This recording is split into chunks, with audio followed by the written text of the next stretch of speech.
Celebration அப்படின்ற அளவுக்கு வந்து பார்த்தீங்கன்னா, நடந்து முடிஞ்ச செலிப்ரேஷன் தான் வந்து பார்த்தீங்கன்னா, இந்தியன் பிளேயர்ஸ் வித் த ட்ரோஃபின்னே சொல்லலாம். எஸ்.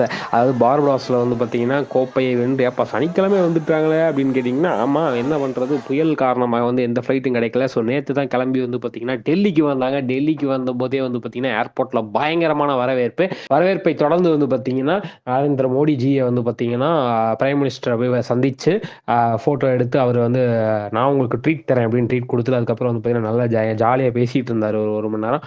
அதை முடித்து வந்து பார்த்தீங்கன்னா அங்கேருந்து அப்படியே மும்பைக்கு ஷிஃப்ட் ஆகி மும்பையில் வந்து பார்த்தீங்கன்னா அப்படியே ஓப்பன் பஸ்ஸில் வந்து பார்த்தீங்கன்னா ட்ரோஃபியோட வந்து பார்த்தீங்கன்னா அந்த வான்கதை ஸ்டேடியமுக்கு போகிற சீன் இருக்கு. ஆஹா ஆஹா, எவ்வளவு கூட்டம், எவ்வளவு செலிப்ரேஷன், அப்படியே பார்க்க கண்கொள்ளா காட்சியாக இருந்ததுங்க. அந்த செலிப்ரேஷன்லாம் முடிச்சுட்டு அப்படியே வான்கதை ஸ்டேடியம் எல்லாருக்கும் ஃப்ரீ, யார் யாரெல்லாம் போய் உட்காரணுமோ போய் பார்த்துக்கோங்க அப்படின்ற மாதிரி வந்து பார்த்தீங்கன்னா எல்லாம் அரேஞ்ச் பண்ணி வச்சுருந்தாங்க. ஸோ அங்கே போயிட்டு வந்து பார்த்தீங்கன்னா சாம்பியன்ஸ் அப்படின்னு போட்டு வந்து பார்த்தீங்கன்னா நம்ம சாம்பியன்ஸை வந்து பேச விட்டாங்க. அதுலேயும் முக்கியமாக வந்து பார்த்தீங்கன்னா ரோஹித் சர்மா பேசின அந்த வார்த்தைகள் வந்து பார்த்தீங்கன்னா கம்பேக்னா இதான்டா கம்பேக் அப்படின்ற மாதிரி வந்து பார்த்தீங்கன்னா ஒரு விஷயமா தான் இருந்தது.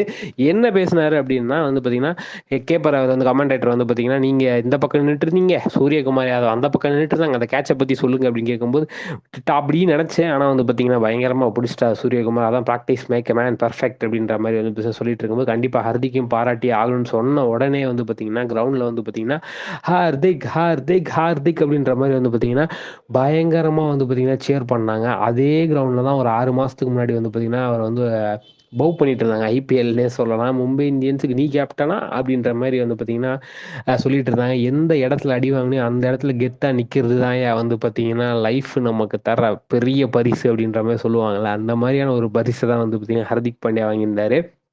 ஸோ எல்லாருமே அந்த ட்ரோஃபியோட பார்க்கும்போது ரொம்ப அழகாக தாங்க. அதுக்கப்புறம் அப்படியே கிரவுண்டை சுற்றி வந்து பார்த்தீங்கன்னா நம்ம ஏஆர் ரகுமான் பாட்டை போட்டு மேரே சாரி அப்படின்ற மாதிரி வந்தே மாதரம் அப்படின்ற பாட்டை போட்டு வந்து பார்த்தீங்கன்னா அப்படியே வந்து பார்த்தீங்கன்னா நடந்து வந்து அப்புறம் செலிப்ரேஷனுக்கு உண்டான பாடல்கள்லாம் போட்டு டான்ஸ் ஆடிட்டு அந்த ட்ரோஃபியை வச்சு வந்து பார்த்தீங்கன்னா ஒரு வேற லெவல் பண்ணிட்டாங்கன்னே சொல்லலாம்.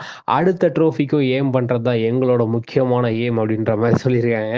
என்ன நடக்குது ஏது நடக்குது அப்படின்றத பொறுத்திருந்து பார்ப்போம். இந்த வீடியோ உங்களுக்கு பிடிச்ச லைக் பண்ணி ஷேர் பண்ணுங்க, கமெண்ட் பண்ணுங்க, மறக்காம தீன மலர் சப்ஸ்கிரைப் பண்ணுங்க. நன்றி, வணக்கம்.